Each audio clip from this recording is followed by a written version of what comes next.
शांतिनाथ भगवान की जय। आचार्य भगवंत की जय। नमो अरिहंताणं नमो सिद्धाणं नमो आयर्या आय नमो नमो लोये तव चाहुणं तेजो पंच नमो पावपणासनो मंगलानंच सवे परमं हवै मंगलम् परमं हवै मंगलम्। श्री मिंदर स्वामी महाराज आपकी आज्ञा, भगवान आपकी आज्ञा, गुरु गुरुनी जी महाराज आपकी आज्ञा, नंदी सूत्र का अध्याय अर्थ करने की आज्ञा चाहते हैं। हाँ, अभी आज हम लोग देख रहे हैं मन पर्यय ज्ञान, प्रत्यक्ष ज्ञान का दूसरा भेद। प्रत्यक्ष ज्ञान के पहले 3 भेद हमने देखे थे। अवधि ज्ञान प्रत्यक्ष, ओहि ज्ञान पचक्षम च, मन पच ज्ञान पचक्षम च और केवल ज्ञान पचक्षम च। अवधि ज्ञान, मन पर ज्ञान और केवल ज्ञान। तो अवधि ज्ञान का हमने डिटेल में वर्णन देख लिया है। अवधि ज्ञान के भेद, भेदानुभेद देख लिए हैं, कैसे होता है, किसको होता है, वो सब आपने देख लिया है। अब आज हम लोग देख रहे हैं प्रत्यक्ष ज्ञान का दूसरा भेद। दूसरा भेद जो है उसका नाम है मन पर्यय ज्ञान। तो मन पर्यय ज्ञान किसे होता है? मन पर्यय ज्ञान के लिए बहुत सारी विशेषताएं की आवश्यकता है, वो कॉमन किसी को भी नहीं हो सकता। उनमें 9 बातें विशेष जिसमें होती है उसी को ही मन पर्यय ज्ञान होता है, किसी को भी नहीं हो सकता। तो 9 बातें विशेष कौन कौन सी है, उन 9 बातों में क्या क्या बातें आवश्यक है, कैसी होनी चाहिए, वो सारा वर्णन इसमें किया गया है। पर ये मन पर्यय ज्ञान लर्न करने के लिए सबसे ज्यादा आसान है, बहुत आसान है मन पर्यय ज्ञान। एक थोड़ी सी लाइन अपनी लग जाती है तो वे शब्द रिपीट रिपीट आते जाते हैं। 9 शब्द जो है, 9 बातें जो बताई गई है, वो बातें वापिस वापिस वही आती है। पर वो लर्न करने में इजी है और समझने में थोड़ा सा कठिन है। कठिन मतलब थोड़ा सा डीप में समझना पड़ेगा। तो अपन आज थोड़ा सा देख रहे हैं मन पर्यय ज्ञान। मन पर्यय ज्ञान का अर्थ ही क्या होता है? मनः पर्यय ज्ञान। तो मन की जो पर्यायों को जानता है, देखता है। मन की पर्याय को जानता और देखता है। मन किसको होता है? जो सन्नी होता है उसे मन होता है, या जिसको मन होता है, मन वालों को सन्नी कहते हैं, सन्नी पंचेंद्रिय। तो जो मन जो हमारा होता है, मन के 2 प्रकार होते हैं। एक द्रव्य मन होता है, एक भाव मन होता है। द्रव्य मन होता है और एक भाव मन होता है। तो जो द्रव्य मन होता है वो स्थूल रूप का होता है, मतलब मन की पर्यायों को चिंतन करने वाला मन, विचार करने वाला मन। जो मन पर्यय ज्ञान होता है, मन हमारे 2 प्रकार के होते हैं। एक होता है द्रव्य मन, दूसरा होता है भाव मन। तो द्रव्य मन यानी क्या? जो मन हम जिसका उपयोग करते हैं, जो मनोवर्गना को इकट्ठा करता है और जो विचार चिंतन करता है, आत्मा की शक्ति लेकर जो चिंतन करता है, उसमें स्वयं वो अजीव द्रव्य है। जैसे हमारी इंद्रिया अजीव है, वैसा मन भी अजीव होता है। मन में भी चेतना नहीं होती है। वो चेतना कहाँ से लेता है? अपनी आत्मा से चेतना लेता है। आत्म शक्ति से चेतना लेकर, ऊर्जा लेकर वो क्रिएट होता है, क्रिएटिविटी करता है, एक्टिव होता है। तो वो एक्टिव होकर फिर चिंतन मनन जो भी करता है, बाहर की वस्तुओं का संकलन करता है और उनका वापस चिंतन मनन करता रहता है। तो ऐसा ये मन का जो व्यापार चलता है वो द्रव्य मन कहलाता है। और दूसरा होता है भाव मन। भाव मन जो होता है वो भाव मन अंतरंग होता है। ये आत्मा से संबंधित होता है। आत्मा की जो तरंगे निकलती है, आत्मा में से जो ऊर्जा बाहर निकलती है, उस ऊर्जा को पकड़ता है भाव मन। और फिर भाव मन द्रव्य मन को मटेरियल दे देता है, ऊर्जा मतलब सप्लाई करता है द्रव्य मन के पास। भाव मन इकट्ठा करता है, मतलब आत्मा से ऊर्जा को ग्रहण करता है और द्रव्य मन को सप्लाई करता है। ये बीच का काम भाव मन करता है। तो भाव मन अरूपी होता है, वो दिखता नहीं है, उसकी तरंगे दिखती नहीं है। सिर्फ द्रव्य मन की तरंगे दिखती है। द्रव्य मन में हम अभी जो विचार करते हैं, हमारे मन में जो भी विचार चलते हैं, जो भी विचारों की तरंगे होती है, उन तरंगों को सिर्फ मन पर्यज्ञानी पकड़ सकते हैं। जो द्रव्य मन से चिंतन मनन होता है, द्रव्य मन से जो भी बातें हमारे मन में आती है, जो भी चिंतन हमारा चलता है, तो उस चिंतन को वो मन पर्यज्ञानी पकड़ते हैं बराबर, उस चिंतन को ध्यान में लेते हैं। जैसे हमारे मन में अभी चल रहा है, हम लोग अभी अमेरिका गए। अमेरिका में गए, वहाँ क्या चल रहा है, मन में चिंतन कर रहे हैं। कभी हमने अमेरिका देखी होगी, तो वहाँ का वो सारा दृश्य हमारे मन में तरंगायित होगा, वैसा दृश्य हमारे मन में आ जाएगा। तो जो वो दृश्य जो हमारे मन में आएगा, उस दृश्य को मनःपरिज्ञानी पकड़ सकते हैं। उस दृश्य को मनःपरिज्ञानी देखते हैं। तो द्रव्य मन जो होता है, द्रव्य मन में जो भी तरंगे उठती है, उन तरंगों को कौन पकड़ता है? उन तरंगों को कौन जानता है? मनःपरिज्ञानी। मनःपरिज्ञानी उस तरंगों को पकड़ता है। भाव मन को नहीं देखते हैं, सिर्फ द्रव्य मन को देख सकते हैं। तो अब मनःपरिज्ञान किससे होता है? हमने पहले देख लिया मनःपरिज्ञान का विषय क्या है? विषय क्या है? द्रव्य मन की तरंगों को पकड़ना, द्रव्य मन का चिंतन मनन जो है उसको देखना, ये मनःपरिज्ञान का विषय होता है। अवधि ज्ञान का विषय क्या था? रूपी पदार्थ को देखना। वो सिर्फ रूपी पदार्थ को देखता था अवधि ज्ञानी। अब मनःपरिज्ञानी जो है वो भाव मन द्रव्य मन की तरंगों को देख रहा है। तो अब मनःपरिज्ञान किससे होता है? पहले हम लोग गाथा लेंगे और फिर उसका अर्थ करते जाएंगे। से किमतं मनपज्जवनानं मनपज्जवनानेनं भन्ते किं मनुष्याणम् उपज्जयि अमनुष्याणं गोएमा मनुष्याणं नो अमनुष्याणं। अब यहाँ ये जो मनःपरिज्ञान जो है वो प्रश्नोत्तर में ही चलता है। वो प्रश्न पूछते हैं कि हे भगवान, क्या मनुष्य मनःपरिज्ञान जो उत्पन्न होता है वो मनुष्य को उत्पन्न होता है या अमनुष्य को उत्पन्न होता है? मनःपरिज्ञानम म्हणजे भन्ते म्हणजे मतलब हे भगवान मनःपरिज्ञान क्या मनुष्य को उत्पन्न होता है या अमनुष्य को उत्पन्न होता है? अब मनुष्य और अमनुष्य दो भेद बताए हैं। तो मनुष्य यानी तो अपन जो मनुष्य देखते हैं, अपन जो है वो मनुष्य। अमनुष्य यानी कौन? तिर्यंचन, नारकी और देवता, ये तीनों अमनुष्य है। मनुष्य को छोड़कर जो भी जीव है वो सारे अमनुष्य कहलाएंगे, है ना? जैन को छोड़कर जितने भी है वो अजैन कहलाते हैं ना, वैसे मनुष्य को छोड़कर जो भी जीव है वो अमनुष्य कहलाते हैं। तो वैसे अमनुष्य को तो कहा कि मनःपरिज्ञान किसको होता है? मनुष्य को होता है या अमनुष्य को होता है? तो भगवान कहते हैं कि गोएमा यानी हे गौतम, जो मनःपरिज्ञान जो है वो सिर्फ मनुष्य को होता है, नो अमनुष्यानम, अमनुष्य को नहीं होता है। नो अमनुष्यानम यानी मनुष्य को नहीं होता है। फिर कहा कि ठीक है, मनुष्य को होता है, तो मनुष्य भी बहुत प्रकार के होते हैं। पहले तो मनुष्य 2 प्रकार के होते हैं, एक समूर्छिम मनुष्य होते हैं, एक गर्भज मनुष्य होते हैं। गर्भज और समूर्छिम 2 प्रकार के मनुष्य होते हैं ना, तो समूर्छिम मनुष्य यानी कौन से होते हैं मालूम है? हमारे शरीर में से निकलने वाली जितनी भी गंदगियाँ होती है, उन गंदगी में 24 मिनट के बाद उसमें समूर्छिम जीव उत्पन्न होने शुरू हो जाते हैं। वो गंदगी ऐसी ही अगर पड़ी है तो 24 मिनट के बाद उसमें मतलब 1 मुहूर्त के बाद, अंतर मुहूर्त के बाद उसमें 1 घड़ी के बाद उसमें जीव उत्पन्न होने लग जाते हैं। और वे जो जीव होते हैं, समूर्छिम जो जीव होते हैं, तो वे समूर्छिम जीव मनुष्य के ही आकार के होते हैं। सूक्ष्म होते हैं एकदम, हमारी आँखों से दिखते नहीं है, सूक्ष्म होते हैं, पर होते हैं मनुष्य के आकार के। और मनुष्य के आकार के होते हुए मनुष्य मनुष्य जैसे ही वो होते हैं, उनको 5 इंद्रियाँ वगैरह सब कुछ वैसा ही होता है, पर उनमें मन भी नहीं होता है और वो उत्पन्न होते हैं और थोड़ी देर में तुरंत मर भी जाते हैं। मतलब उनका अपर्याप्त अवस्था में मर जाते हैं, पर्याप्त नहीं हो पाते वो। तो उत्पन्न होना और मर जाना, ऐसा उनका कंटिन्यू चलता रहता है। तो वो जो होते हैं उनको समूर्छिम मनुष्य कहते हैं। ऐसे समूर्छिम सभी प्रकार के जीव होते हैं, एकेंद्रिय, बेंद्रिय, तेंद्रिय, चौरेंद्रिय, असन्नी, पंचेंद्रिय तक सब समूर्छिम ही है। पर ये समूर्छिम मनुष्य स्पेशल जो होते हैं, वो स्पेशल मनुष्य के शरीर से निकलने वाली गंदगी से होते हैं। जो 14 स्थान समूर्छिम जीव बोलते हैं ना अपन प्रतिक्रमण में, तो 14 प्रकार की जो अशुचि हमारे शरीर में से निकलती है, उसमें जो उत्पन्न होते हैं, वो समूर्छिम मनुष्य कहलाते हैं।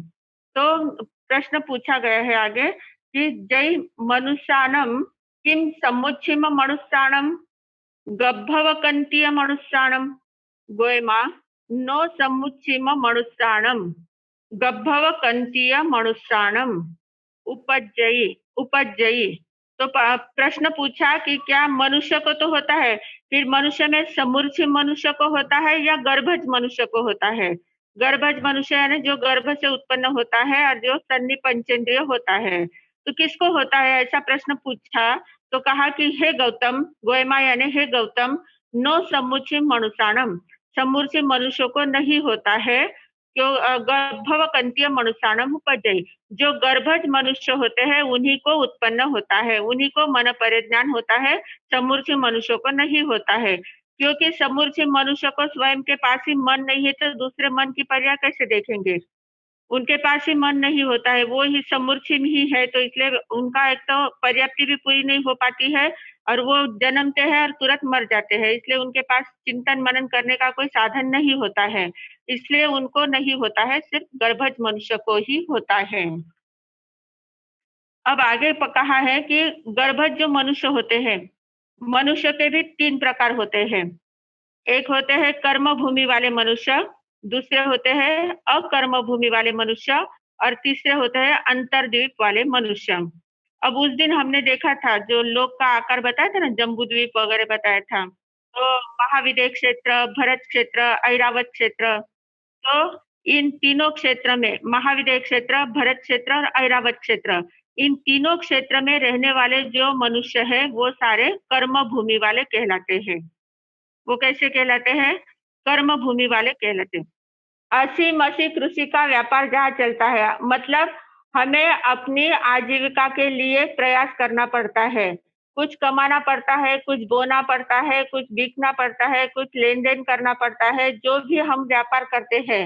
अस्सी यानी अ, अस्सी यानी शस्त्र, शस्त्रों का व्यापार कर शस्त्रों का उपयोग करना पड़ता है, मतलब अन्याय का प्रतिकार करने के लिए शस्त्र की भी क्रिया शस्त्र का भी ज्ञान सीखना पड़ता है, शस्त्र चलाने पड़ते हैं। मसी यानी स्याही, स्याही यानी जो लेखन कार्य जो करना है, लेखन कार्य वगैरह करते हैं और कृषि यानी खेती। खेती कर खेती में जो काम किया जाता है, खेती में अनाज पकाया जाता है, उसको लिया जाता है, बाहर बेचना, व्यापार करना, ये सारा सब कुछ जहाँ होता है। मतलब अपनी आजीविका चलाने के लिए 3 प्रकार के व्यापार जहाँ होते हैं, अस्सी, मसी और कृषि, तीनों प्रकार के व्यापार जहाँ होते हैं, उसको बोलते हैं कर्म भूमि। वो कर्म भूमि कहलाती है। वहाँ कर्म यानी काम करना पड़ता है, काम किए बिना कुछ नहीं मिलता है। कर्म का अर्थ यहाँ अपने कर्म नहीं लेना है, आठ कर्म नहीं लेना है। या कर्म यानी कुछ करना है, काम करना है। तो जो काम किया जाता है, काम करके कुछ मिलता है, उसको प्राप्त किया जाता है, उसको कर्म भूमि कहते हैं। तो वो कर्म भूमि जहाँ-जहाँ होती है, वहाँ कर्म भूमि वाले मनुष्य को होता है या दूसरी होती है अकर्म भूमि। अकर्म भूमि यानी क्या? अकर्म भूमि यानी वहाँ कुछ करने की ज़रूरत नहीं है। वहाँ युगलिक जन्मते हैं और वहाँ 10 प्रकार के कल्प वृक्ष होते हैं और जो भी अपने अपने को जो भी वस्तु चाहिए, जो भी खाना-पीना, जो भी सोना, जो भी कुछ चाहिए, सिर्फ़ कल्प वृक्ष के सामने नीचे बैठ जाते हैं, तो वहाँ सब मनोकामनाएँ पूरी हो जाती है, सब कुछ मिल जाता है। खाना-पीना भी मिल जाता है सोने के लिए भी मिल जाता है, कपड़े भी मिल जाते हैं, सब कुछ कल्प वृक्ष के द्वारा मिल जाता है। घर वगैरह जो भी बंगला, मकान जो भी चाहिए, तो वो सारा वहाँ मिल जाता है। तो उसको कहते हैं अकर्म भूमि यानी वहाँ कुछ करना नहीं पड़ता है, काम कुछ भी करना नहीं पड़ता है, सब अपने आप मिल जाता है। उसको अकर्म भूमि कहते हैं। तो यहाँ पूछा गया है कि जय गब्भवकंतीय मनुष्याणम किम कम्म भूमिय गब्भवकंतीय मनुष्याणम अकम्म भूमिय गब्भवकंतीय मनुष्याणम अंतरदिवग गब्भवकंतीय मनुष्याणम गोयमा कम्म भूमिय गब्भवकंतीय मनुष्याणम नो अकम्म भूमिय गब्भवकंतीय मनुष्याणम नो अंतरदिवग गब्भवकंतीय मनुष्याणम। तो अब ये पूछा है कर्म भूमि और अकर्म भूमि दोनों हमने देख ली है। तीसरा है भेद अंतर्द्वीप। अंतर्द्वीप का भेद बताया है। अंतर्दिवग गब्भवकंतीय मनुष्य। अंतर्दिवग मतलब अंतर्द्वीप वाले। तो अंतर्द्वीप में कौन से मनुष्य कहाँ रहते हैं? तो जो हमने देखा था जम्बूद्वीप जो जम्बूद्वीप के बाद लवण समुद्र आता है ना? लवण समुद्र है। पूरा नीली ब्लू कलर की लाइन है ना पूरी, ब्लू कलर वाला। तो ब्लू कलर में लवण समुद्र है। तो उस लवण समुद्र में ऐसे द्वीप है, द्वीप बताए गए हैं। छोटे छोटे ऐसे द्वीप बताए, क्या बोलते हैं, अपने दाढ़ के आकार के होते हैं, दांत के आकार के द्वीप होते हैं। ऐसे दो इधर ऐसे 8 द्वीप वहां बताए हैं। दो ऊपर, इस साइड में दो है, इस साइड में दो है, इधर नीचे दो है, इधर नीचे दो है, चारों ओर 8 द्वीप ऐसे बताए गए हैं। वो 8 जो द्वीप होते हैं, एक द्वीप में 7-7 भेद होते हैं। 7 7 भेद एक द्वीप में होते हैं। तो एक द्वीप में 7 भेद, ऐसे आठों के 7-7 भेद कितने हो गए? 56। तो ये 56 अंतर्द्वीप वाले भेद। आठों के 7-7 भेद किए तो 56 हो जाते हैं। तो ये 56 अंतर्द्वीप कहते हैं, द्वीप के अंदर में रहने वाले हैं।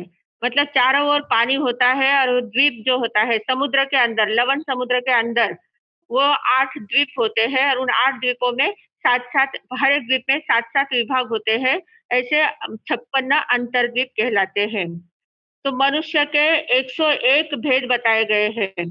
मनुष्य के भेद कितने बताए हैं? 101 भेद। तो 101 में कैसे होते हैं? 15 कर्म भूमि वाले। कर्म भूमि वाले 15 देखे थे ना हमने? 5 भरत क्षेत्र, 5 ऐरावत क्षेत्र, 5 महाविद्य क्षेत्र। ये 15 कर्म भूमि वाले हुए। आए ध्यान में? 15 कर्म भूमि वाले हुए। फिर 30 अकर्म भूमि वाले। 30 अकर्म भूमि वाले हैं। अकर्म भूमि वालों में 6-6, ये 3-3 थे तो वो 6-6 है। 6-6 है ना? देवकुरु, उत्तर कुरु, हरिवास, रम्यकवास, हेममय, हिरण्यमय। जम्बूद्वीप के 6, धातकी खंड के 6 और 6 12, और पुष्कर अर्धद्वीप के 6 और 6 12, ऐसे 30 हो गए। 12 दूनी 24 और 6 30 हो गए, है ना? तो 30 अकर्म भूमि, 15 कर्म भूमि, 30 अकर्म भूमि और ये 56 अंतर्द्वीप वाले। ये 101 भेद मनुष्य के होते हैं। तो इनमें से किसको होता है? मन परिज्ञान किसको होता है? ऐसा प्रश्न पूछा गया है। गर्भ गर्भज मनुष्य को तो होता है, पर गर्भज मनुष्य में कर्म भूमि वालों को होता है या अकर्म भूमि वालों को होता है या अंतर्द्वीप वालों को होता है? ऐसा प्रश्न पूछा गया। तो कहा कि हे गौतम, गोएमा यानी हे गौतम, कर्म भूमि वालों मनुष्य को, गर्भज मनुष्य को मन परिज्ञान होता है। नो अकर्म भूमि गभवकंतीय मनुष्यानम, अकर्म भूमि वालों को नहीं होता है। और नो अंतर दिवग गभवकंतीय मनुष्यानम, मतलब अंतर्द्वीप वाले मनुष्य को भी नहीं होता है, अकर्म भूमि वालों को भी नहीं होता है, सिर्फ कर्म भूमि वाले मनुष्य को मन परिज्ञान होता है। ये देखो, ये एकदम सीधा सरल है। पहले शब्द मुंह में बैठ गए ना तो फटाफट फटाफट आता है। जैसे पहले कहा कि मन पजनानम नम भन्ते कि मनुष्यानम उपजय अमनुष्यानम, तो क्या हाँ मनुष्यानम उपजय नो अमनुष्यानम।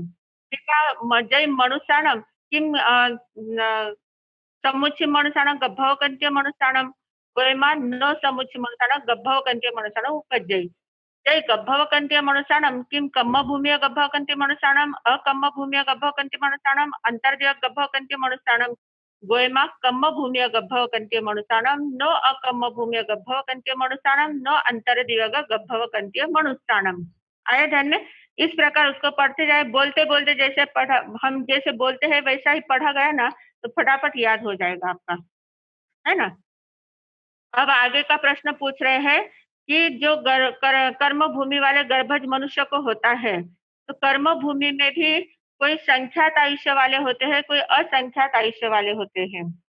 असंख्यात आयुष्य यानी जिनकी बहुत ज्यादा लंबी उम्र होती है, जो जिनकी गणना नहीं हो सकती, असंख्यात आयुष्य वाले होते हैं।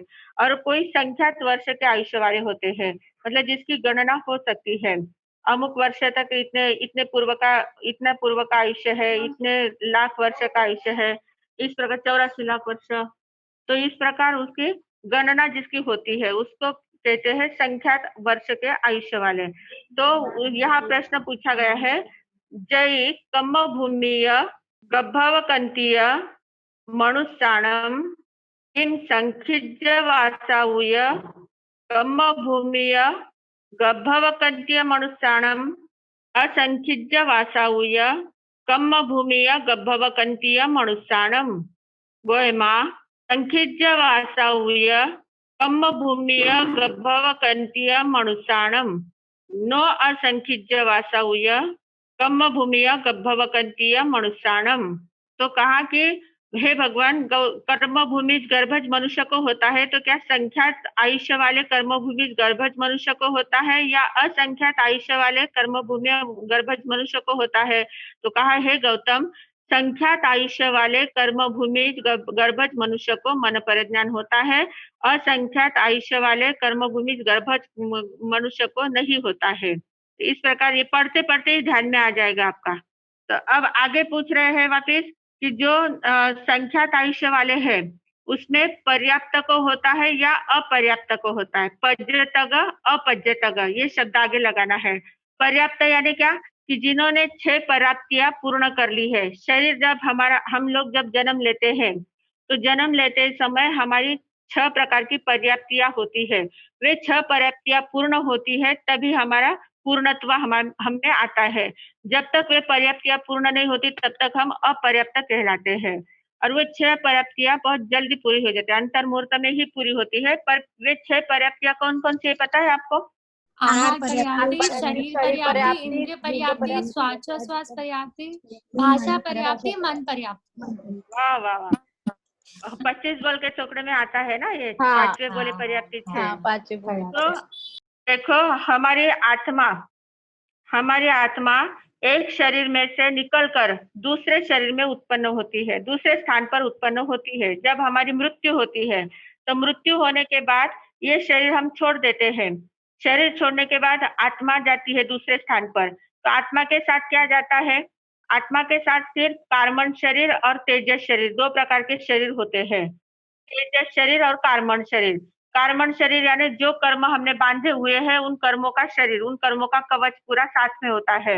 और तेजस शरीर यानी हमारी चैतन्यता जो निकलती रहती है, जो चैतन्य हमारे अंदर होता है, तो वो तेजस शरीर होता है। तो ये दोनों शरीर साथ में रहते हैं। बाकी औदारिक शरीर यहाँ पर छूट जाता है। तो उन 2 शरीर के साथ जब हम जैसे अब यहाँ से निकले और किसी माँ के गर्भ में उत्पन्न हुए, वापिस माँ के गर्भ में जाके उत्पन्न हुए, तो जाते समय हम वहाँ उत्पन्न होते हैं, तो वहाँ सिर्फ अ, हमारी आत्मा जाती है और उसके साथ कार्बन और तेजस 2 शरीर जाते हैं। तो वहाँ जाने के बाद हमें ये वापिस शरीर तैयार करना पड़ता है ना, जो शरीर हमारा है, जिस शरीर में हम जैसे मनुष्य और तिर्यंच में गए तो औदारिक शरीर लेना पड़ेगा, देवता और नारकी में गए तो वैक्रिय शरीर लेना पड़ेगा। तो जो भी शरीर लेना है, जो भी शरीर हमारा बनेगा, स्थूल शरीर जो भी बनेगा, उस शरीर के परमाणुओं को पहले इकट्ठा करना पड़ता है। वहां जाते से ही जीव पहले उस शरीर के परमाणुओं को इकट्ठा करता है, तो उसको बोलते हैं आहार वर्गना। ये आहार पहला वो आहार लेते हैं, उस आहार को बोलते हैं ओज आहार। ओज ओज आहार बोलते हैं। एक ओज आहार होता है, एक रोम आहार होता है और एक कवल आहार होता है। 3 प्रकार के आहार होते हैं। आहार का मतलब होता है ग्रहण करना। आहार का मतलब क्या होता है? ग्रहण करना। तो ग्रहण करते हैं। तो सबसे पहले ओज आहार जीव ग्रहण करता है। ओज आहार यानी क्या कि जो शरीर के योग्य परमाणुओं को इकट्ठा करना, शरीर के योग्य परमाणुओं को इकट्ठा करना, उसको बोलते हैं ओज आहार। तो वो ओज आहार जीव जन्म से ही लेता है। और दूसरा जो रोम आहार होता है, वो जब हमारा शरीर पूरा बन जाता है तो हमारे शरीर में रोम होते हैं ना, कितने कितने रोम होते हैं? 3.5 करोड़। 3.5 करोड़ रोम राजी हमारे शरीर में होती है। तो ये 3.5 करोड़ रोम राजी से हम लोग हवा ग्रहण करते रहते, ऑक्सीजन ग्रहण करते रहते हैं। भले हम लोग बिना खाए पिए रह सकते हैं, पर इन रोम आहार के बिना नहीं रह सकते। आया क्या ध्यान में? ये रोम आहार बहुत जरूरी होता है। शरीर के कण कण में से हम आहार ग्रहण करते हैं। आहार यानी ऑक्सीजन ग्रहण करते हैं। इसलिए जब हवा नहीं रहती है, एकदम से हवा बंद हो जाती तो हमारा जी घबराने लगता है ना? हवा अगर नहीं रही तो एकदम घबराने लगता है, क्योंकि रोम आहार हम नहीं ले पाते। रोम आहार के लिए पर्याप्त हवा नहीं मिल पाती, इसलिए वो जी घबराने लगता है। बहुत से लोगों को पहले के जमाने में ऐसा था कि किसी को शिक्षा देनी है, मृत्यु दंड देना है, तो मृत्यु दंड देने के लिए फांसी वगैरह लगाना तो बहुत दूर की बात है। वो लोग क्या करते थे, उसके पूरे शरीर को वो तार होता है ना, डांबर क्या बोलते हैं वो, तार तार होता है ना, रास्ता रास्ता बनाने वाला तार होता है ना, वो तार पूरे शरीर को लगा देते थे, उसको लेप कर देते थे। शरीर को जैसे ही तार का लेप कर दिया पूरे शरीर को, तो 5 मिनट के अंदर वो प्राण छोड़ देता है, क्योंकि वो रोम आहार ले ही नहीं सकता। रोम आहार ले नहीं सकता, क्योंकि वो सारे जो रोम होते हैं ना, वो सारे बंद किए जाते हैं। रोम जैसे ही बंद हो जाते हैं, तो रोम आहार न होने की वजह से तुरंत प्राण हमारे निकल जाते हैं, प्राण टिक नहीं पाते शरीर में। तो शरीर को रोम आहार की बहुत ज्यादा आवश्यकता होती है। तो ये रोम आहार होता है। और कवल आहार जो हम खाना खाते हैं, कवल लेते हैं, कवल लेकर जो खाते हैं वो कवल आहार कहलाते हैं। कवल आहार बहुत स्थूल होता है, रोम आहार उससे सूक्ष्म होता है। और ओज आहार होता है, वो सिर्फ जन्म के समय एक बार ही लिया जाता है। हमारे शरीर के योग्य परमाणुओं को इकट्ठा करना, उसको बोलते हैं आहार पर्याप्ति। आया ध्यान में? आहार पर्याप्ति। तो ये आहार पर्याप्ति लेने के बाद होती है शरीर पर्याप्ति। तो जो आहार इकट्ठा किया है, तो उस परमाणुओं को इकट्ठा कर लिया है, तो उन परमाणुओं का तुरंत पिंड तैयार हो जाता है। एक पिंड तैयार हो जाता है। जैसे आप लोगों को रोटी बनानी होती है, रोटी या कुछ बनाना है, तो आप क्या करते हैं, पहले आटा निकालते हैं, थाली में आटा ले लेते हैं, है ना? तो थाली में आटा ले लिया, जितनी रोटियां बनानी है उस हिसाब से आटा ले लेते हैं। तो वैसे हमें जितने प्रमाण में शरीर बनना है उतने प्रमाण में परमाणुओं को इकट्ठा कर लेना, ये आहार पर्याप्ति हो गई। फिर आप उस आटे को गूंथते हैं, उसमें पानी डालो या दूध डालो, कुछ डाल के उसका गोला तैयार करते हैं।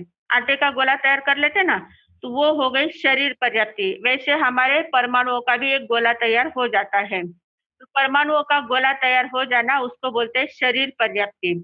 और शरीर पर्याप्ति होने के बाद इंद्रिय पर्याप्ति आती है। तो इंद्रिय पर्याप्ति यानी जो शरीर का गोला तैयार हो गया ना, तो उसमें फिर कहाँ आंखें आएगी, कहाँ नाक होगा, कहाँ मुंह होगा, कहाँ कान हो गए, कहाँ हाथ हो गए, कहाँ पैर हो गए, वहाँ एक एक ऐसा सिम्टम्स वहाँ तैयार हो जाते हैं, क्षमता वहाँ वहाँ आप अपने आप तैयार हो जाती है। तो उसको बोलते हैं इंद्रिय पर्याप्ति। एक एक इंद्रिया वहाँ पर सिर्फ सिम्टम्स आते हैं, वहां से यहाँ ये होगा, यहाँ ये होगा, ऐसा वहाँ तैयार हो जाता है। जैसे हमने आटा ओसन लिया है, उसका एक गोला तैयार, छोटा लोया कर लेते हैं, लोहे को हम बढ़ते जाते आकार देते हैं। तो वैसे वहाँ एक एक इंद्रियों का आकार आता जाता है। तो वो इंद्रियों का आकार आना, उसको बोलते हैं इंद्रिय पर्याप्ति। आया ध्यान में? ये इंद्रिय पर्याप्ति है। और फिर ये इंद्रिय पर्याप्ति होने के बाद फिर श्वासोश्वास शुरू होता है। जहाँ नाक की संभावना होती है, वहाँ तुरंत नाक के गड्ढे जो हो जाते हैं, वहाँ से श्वास शुरू हो जाते हैं। श्वासोश्वास पर्याप्ति वहाँ शुरू हो जाती है, क्योंकि वो आहार का गोला जो तैयार किया है, उस शरीर को तुरंत कुछ हवा, ऑक्सीजन की ज़रूरत होती है, तो वो तुरंत श्वास लेना वहाँ शुरू कर देता है। तो वो श्वासोश्वास पर्याप्ति आ जाती है। और श्वासोश्वास पर्याप्ति आने के बाद फिर भाषा पर्याप्ति की क्षमता उसमें आ जाती है कि ये अब इस मुँह से बोल सकेगा, इस मुँह से ये भाषा वर्गना के पुद्गल को ग्रहण करेगा, बोलने की क्षमता इसमें आएगी। ऐसे सिर्फ वहाँ क्षमता तैयार हो जाती है, ये भाषा कर सकेगा। और उसके बाद चिंतन मनन की क्षमता आती है, वो मन पर्याप्ति कहलाती है। तो इस प्रकार ये 6 पर्याप्तियाँ होती है। और ये 6 पर्याप्तियाँ जब तक पूर्ण नहीं होती तब तक पर्याप्त अवस्था नहीं कहते, उसको अपर्याप्त अवस्था कहते हैं। 6 पर्याप्तियाँ पूर्ण होने के बाद उसको पर्याप्त अवस्था कहते हैं। तो ये 6 पर्याप्तियाँ जो होती है, ये पूरी होने में सिर्फ अंतर मुहूर्त का समय लगता है। जब हमारा जीव माँ के गर्भ में उत्पन्न होता है, तो गर्भ में उत्पन्न होते से ही अंतर मुहूर्त के अंदर 6 के 6 पर्याप्तियाँ तैयार हो जाती है। अगर ये 6 पर्याप्तियाँ तैयार नहीं हुई, उसके पहले ही अगर हमारी मौत हो जाती है, तो हम अपर्याप्त अवस्था में मर जाते हैं। पर 6 पर्याप्तियाँ जो होती है, वो अंतर मुहूर्त में ही तैयार हो जाती है और हम पर्याप्त कहलाते हैं। इसलिए जो गर्भ का जो ये करते हैं ना, गर्भपात वगैरह जो करते हैं, तो उसमें क्या करते हैं, बोलते हैं कि 4 महीने तक 3 महीने का, 4 महीने का जीव होता है, तब तक उसको कुछ समझता नहीं है, उसमें कोई ये नहीं होता है, ऐसी बात नहीं है। जीव गर्भ में जब उत्पन्न होता है, तो अंतर मुहूर्त में ही उसकी 6 की 6 पर्याप्तियाँ तैयार हो जाती है। आप भले 1 दिन का, 2 दिन का भी ये करते हैं, तो उसमें आपको पंचेंद्रिय की हत्या का ही दोष लगता है। पंचेंद्रिय की हत्या का ही दोष लगता है। तो इतना ज़्यादा उसमें सेंसिटिव पना होता है। और जन्म का इतना बहुत सूक्ष्म ये हिसाब है। बहुत सूक्ष्म हिसाब है। तो जन्म लेते ही जहाँ भी उत्पन्न होते हैं, जीव शरीर के बिना रह नहीं सकता, तो तुरंत शरीर की पूरी पर्याप्तता तुरंत वहाँ तैयार हो जाती है। तो इस प्रकार पर्याप्त अवस्था होती है। फिर उसका विकास होने में 9 महीने लग जाते हैं। उस जीव का विकास होने में 9 महीने लग जाता है, पर सभी क्षमताएँ अंतर्मुहूर्त में ही आ जाती हैं। आया ध्यान में? तो ये पूछा गया है अगले प्रश्न में, जो संख्यात आयुष्य वाले कर्मभूमि गर्भज मनुष्य को मन परिज्ञान होता है, तो उसमें क्या पर्याप्त वाले को होता है या अपर्याप्त अवस्था वाले को होता है? तो कहा है कि पर्याप्त मनुष्य को ही होगा, अपर्याप्त को तो नहीं हो सकता, क्योंकि अपर्याप्त वाले में कुछ क्षमता मन ही नहीं आता है। हाँ, तो इसलिए अब ये सूत्र अपन देखते हैं। जय संखेज्य वासाऊय किम पज्यतग संखेज्य वासाऊय गभवकंट्य मनुष्याणम अपज्यतग संखेज्य वासाऊय गभवकंट्य मनुष्याणम। पर्याप्त को होता है, अपर्याप्त वाले को नहीं होता है। कितने सवाल हुए अपने? पहले मनुष्य को होता है या अमनुष्य को? फिर मनुष्य में समूर्छिम को होता है या गर्भज को? हो गया। फिर गर्भज में कर्मभूमि को अकर्म, तीसरा प्रश्न। फिर कर्मभूमि वाले में संख्यात आयुष्य वाले को असंख्यात आयुष्य, 4 4 हो गए। फिर 5वां है पर्याप्त को होता है, पर्याप्त को अपर्याप्त को। ये 5 प्रश्न पूरे हो गए। आया ध्यान में? छठा प्रश्न पूछ रहे हैं। तो आगे का सवाल जो है, आगे पूछ रहे हैं कि पर्याप्त को होता है, तो पर्याप्त में क्या सम्यक दृष्टि वाले को होता है, मिथ्या दृष्टि वाले को होता है या सम्यक मिथ्या दृष्टि वाले को होता है? तो जिनको आत्मा और शरीर का भेद ज्ञान हो गया है, जो आत्मा, हम लोग सिर्फ बोलते हैं हमारे शरीर में आत्मा है, आत्मा की इतनी शक्ति है, ये शरीर तो अजीब है, शरीर तो जाने वाला है, पर हम फिर करते किसका है सब कुछ? दिन भर किसकी किसकी सेवा करते दिन भर? शरीर की। ध्यान किसमें रहता है? शरीर में। हमारा ध्यान पूरा शरीर में रहता है, करते सब कुछ शरीर के लिए है। शरीर के लिए ही कमाना है, शरीर के लिए ही खाना है, शरीर के लिए ही सोना है, शरीर के लिए ही जो भी कुछ करना है सब शरीर के लिए करते हैं। करते कि नहीं करते? सब शरीर के लिए करते हैं और मानते क्या है, हमारे शरीर में आत्मा है, वो बहुत शक्तिशाली है, उसका उद्धार होना चाहिए, आत्मा का परिचय होना चाहिए, आत्मा को जानना चाहिए, आत्मा का विकास होना चाहिए। बातें बहुत करते हैं और करते काम काम कौन सा करते हैं? एकदम उल्टा करते हैं। तो फिर हम सम्यक दृष्टि है या मिथ्या दृष्टि है? हम मिथ्या दृष्टि है, मिथ्या दृष्टि। हाँ, क्योंकि हमारा ध्यान पूरा शरीर में है। ध्यान शरीर में है, शरीर के लिए ही सब कुछ करते हैं। शरीर के अलावा कुछ करते ही नहीं। दिन भर जो भी क्रिया है, हम अपना निरीक्षण करके देखें कि सवेरे से जब उठते हैं, उठते से लेकर रात में सोते तक, जितना भी कुछ करते हैं, किसके लिए करते हैं? किसको लक्ष्य में रखकर हम काम करते हैं? शरीर को शरीर को आराम देना है, शरीर के लिए ये करना है, शरीर के लिए वो करना है। आज ये दुख है, आज वो आज ये ऐसी चीजें खाई तो शरीर को अच्छा रहेगा। इतना रोग कोरोना का आया है तो क्वारंटाइन में रहो, एकदम लॉकडाउन में रहो। तो लॉकडाउन में किसके लिए रहे? लॉकडाउन में किसके लिए रह रहे हैं? शरीर की सुरक्षा के लिए। आत्मा की सुरक्षा के लिए रहते हैं क्या? आत्मा तो बेचारा आत्मा तो बेचारा अनादिकाल से लॉकडाउन में ही है। आत्मा तो लॉकडाउन में ही है, वो तो बेचारा कुछ बोलता ही नहीं है कि मुझे इतने दिन लॉकडाउन में रखा है, मुझे थोड़ा खुला करो, थोड़ा सा भी बाहर निकालो, वो कुछ बोलता ही नहीं है। शरीर को थोड़े दिन लॉकडाउन में रखा तो कितनी गड़बड़ी हो गई है, कितना मुश्किल हो गया है। तो इतना हम लोग शरीर आश्रित हो गए हैं, पूरा ध्यान हमारा शरीर में है। शरीर और शरीर संबंधी सब पूरा परिवार है, घर है, जो भी कुछ है, शरीर संबंधी वस्तुएं और शरीर, इन 2 में ही हमारा ध्यान है। मतलब हम पर में ही पड़े हैं। शरीर पर है या स्व है? रहने के लिए पर है, पर जानने के लिए, मानने के लिए नहीं पर। मानने के लिए मेरा शरीर कहेंगे क्या? मेरा शरीर। प्रियंका बोले तो तुरंत किसको ध्यान में आएगा? कौन देखेगा? मैं मैं अपने को देखूंगी। अपना नाम लिया कि तुरंत अपन अपने शरीर को देखते हैं। हाँ, मुझे कुछ मेरा बराबर है कि नहीं, पला वगैरह बराबर है कि मेरा, क्यों मुझे देखकर क्यों हंसे? तुरंत अपन अपने पर ध्यान में देते हैं। तो शरीर, अपना ध्यान पूरा शरीर में है। तो जितना हम शरीर में और शरीर आश्रित जितनी वस्तु है उसमें हमारा ध्यान रहेगा, तब तक हम मिथ्या दृष्टि ही कहलाएंगे। जब तक हमें अपना परिचय नहीं होता, स्व का परिचय नहीं होता, भेद ज्ञान नहीं होता है, शरीर और आत्मा अलग है ऐसे अनुभूति के स्तर पर नहीं आता। बुद्धि के स्तर पर बहुत सीख लिया है, बुद्धि के स्तर पर सब जान लिया है, बुद्धि के स्तर पर फटाफट फटाफट सब बोल देते हैं, पर अनुभव के स्तर पर हम बिल्कुल भी नहीं जान पाते हैं। तो अनुभव के स्तर पर जब तक नहीं जानते, तब तक हम मिथ्या दृष्टि कहलाते हैं, तब तक हमको मन परिज्ञान होने वाला नहीं है। ध्यान में ले लो। तो मन परिज्ञान किसको होता है? जो सम्यक दृष्टि होता है उसी को मन परिज्ञान होता है। मिश्र दृष्टि किसे कहते हैं?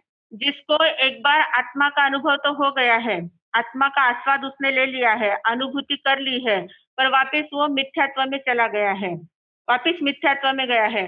तो वो आस्वाद भी ले लिया है, आत्मा का आस्वाद भी ले लिया, आत्मा परिचय भी कर लिया है और पर में भी ध्यान जा रहा है। ऐसी मिश्र अवस्था जिसकी होती है, मिश्र अवस्था जिसकी होती है उसको मिश्र दृष्टि कहते हैं। और मिश्र दृष्टि वाला बहुत कम समय में मिश्र अवस्था में रहता है। अपन कंफ्यूज अवस्था में ज्यादा देर तक नहीं रह सकते, एक निर्णय कोई तो भी लेना पड़ता है, या तो सम्यक या मिथ्या। एक दृष्टि हमें तुरंत ध्यान में लेनी पड़ती है। मिश्र अवस्था में ज्यादा देर तक नहीं रह पाते, अपन मिश्र अवस्था में नहीं है, अपन या तो सम्यक में रहेंगे या मिथ्या में रहेंगे। तो ऐसी अवस्था, तो जो मिश्र अवस्था वाले होते हैं उनको भी मन परिज्ञान नहीं होता है, मिथ्या अवस्था वालों को भी नहीं होता है। जिसको सम्यक दृष्टि प्राप्त हो चुकी है उसी को मन परिज्ञान होता है। आया ध्यान में? ये हाँ, ये मैं पढ़ती हूँ, आप लोग सुनेंगे या आप पढ़ेंगे? शब्द आपके बैठ जाएंगे मैडम? हाँ, साथ साथ में पढ़ लेते हैं। जय पज्यतग जय पज्यतग संख्येच वासाऊय कम्मभूमिय गभ्भवकन्तीय मनुष्याणं किं सम्मदिथि मिच्पज्यतग संख्येच वासाऊय कम्मभूमिय गभ्भवकन्तीय मनुष्याणं मिच्छदिति पज्यतग संख्येच वासाऊय कम्मभूमिय गभ्भवकन्तीय मनुष्याणं सम्ममिच्छादिति पज्यतग संख्येच वासाऊय कम्मभूमिय गभ्भवकन्तीय मनुष्याणं गोयमा सम्मदिति पजतग संख्येज्य वासाऊय कम्मभूमिय गभ्भवकन्तीय मनुष्याणं नो मिच्छदिति पजतग संख्येज्य वासाऊय कम्मभूमिय गभ्भवकन्तीय मनुष्याणं नो सममिच्छादिति पजतग संख्येज्य वासाऊय कम्मभूमिय गभ्भवकन्तीय मनुष्याणं। अब संख्येज्य वासाऊय तक हो गया है, सम्मत दृष्टि तक हो गया है। इतनी बातें, जितनी बातें आज बताई गई है, मनुष्य अमनुष्य, संज्ञा कर्म भूमि समूर्तिम और गर्भज, फिर कर्म भूमि अकर्म भूमि अंतर्गत, फिर संख्यात वर्षाई साक्षात, फिर पर्याप्त अपर्याप्त, सम्यक दृष्टि, मिथ्या दृष्टि, मिश्र दृष्टि। इतनी बातें ध्यान में ले लो, इतना का चिंतन करो और इतना याद कर लर्न करो, फिर अगले क्लास में आगे का पूरा करेंगे अपन। हाँ, जम वैधम वच्चा मिले हिणक्षरम अचक्षरम पयहीनम विनयहीनम जोगहीनम घोषहीनम तुच्छीनम दुष्टु परिचयम अकाले कहो सज्जाओ काले न कहो सज्जाओ सज्जाए न सज्जायम सज्जाए सज्जायम सज्जाए न सज्जायम भणता गुणता विचारता ज्ञान और ज्ञानवंत की आशा तना की हो तो तत्समिच्छामि दुक्कडम।